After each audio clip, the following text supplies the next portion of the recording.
What's going on, guys? It's Brian Does Radio here again for another video, and in this video I'm going to be we're gonna run that back.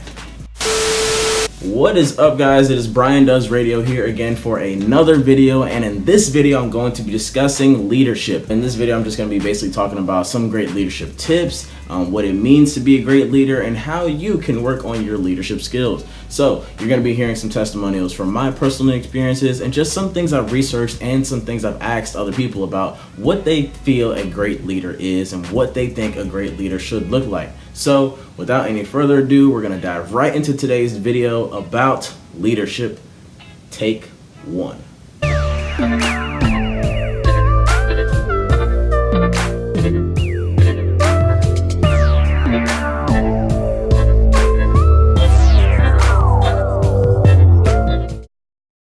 Alright, so the first thing you need to understand about being a leader is that no leader is perfect. You cannot expect yourself as a leader to be perfect. A lot of times you're going to realize that leaders make mistakes too, and that is perfectly fine. You cannot expect yourself to be absolutely perfect in this leadership position. And even as a person not in a leadership position, you cannot always expect the person that you're following or the person that you look up to or your leader, you cannot always expect them to be perfect and to make every single great decision. Sometimes it's going to take you on the other end being able to help the leader. Because a lot of times as leaders, we need to really understand the aspect of it's not always just about us. We always have to depend on the people we have around us and the people that we're leading as well. Step number one is the 3 L's of leadership: listener and a lifelong learner. I'm pretty sure it's like 4 L's actually, but lifelong is one word, so it's 3 L's. Listener and a lifelong learner. As a leader, you want to make sure that you're listening to the fellow people that you have on your team. You need to understand that you do not know everything. There are going to be plenty of things that go on within your team that you're not always going to know about. But when your team comes to you with some things or some situations that they feel are happening, you as leader want to be able to make sure that your team can come to you with anything that they may have going on, whether it's a personal problem, whether it's a work problem, anything like that. You always want to make sure as a leader, your team can come to you and that you are always going to listen to what their problems may be. As a leader, you want to make sure that you're really open-minded, that you're always listening to what your team has to say. Be willing and open to new perspective, new ways of thinking. Just don't kind of fall to the same traditional aspects in the same way. So as a leader, you always have to be willing to be open-minded, to be open to new ways of thinking, to be open to new perspectives, and you never know what may happen. You may find something great that you might want to stick with. And the one final aspect about this 3 L's is that as a leader, you also have to be a great follower. If your team has a great idea and you kind of want them to take charge of it, be willing to delegate and pass it off to your team members. That doesn't make you less of a leader. That shows that you're actually more of a leader because you're more trusting in your team to be able to take that leadership role and to lead you into where they're going as well. Step number 2, it is not about you. It's not about you. It is not about you. At the end of the day, it is always about the greater good of the organization.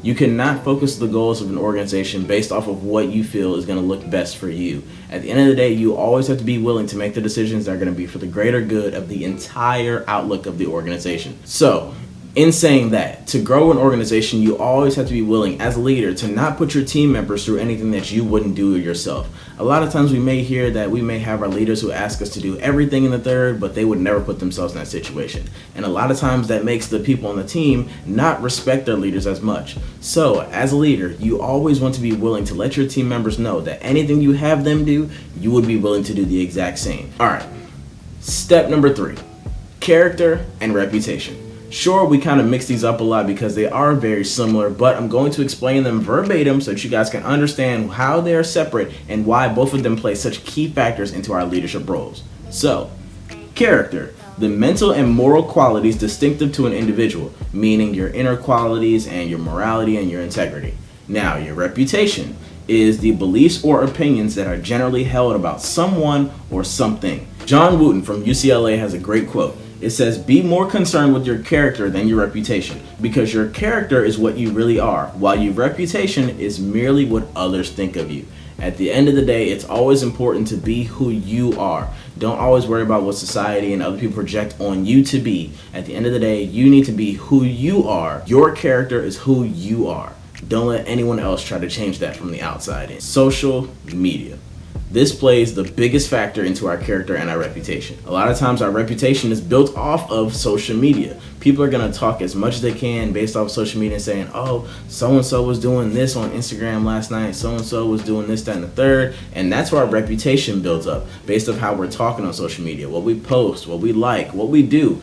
People follow our every moves, especially as leaders. So as a leader, you have to always understand that you are going to be the example. So don't do on social media what you wouldn't do in person. All right, look, there's no great blueprint to being a great leader. The best way to become a great leader is to feel it for yourself.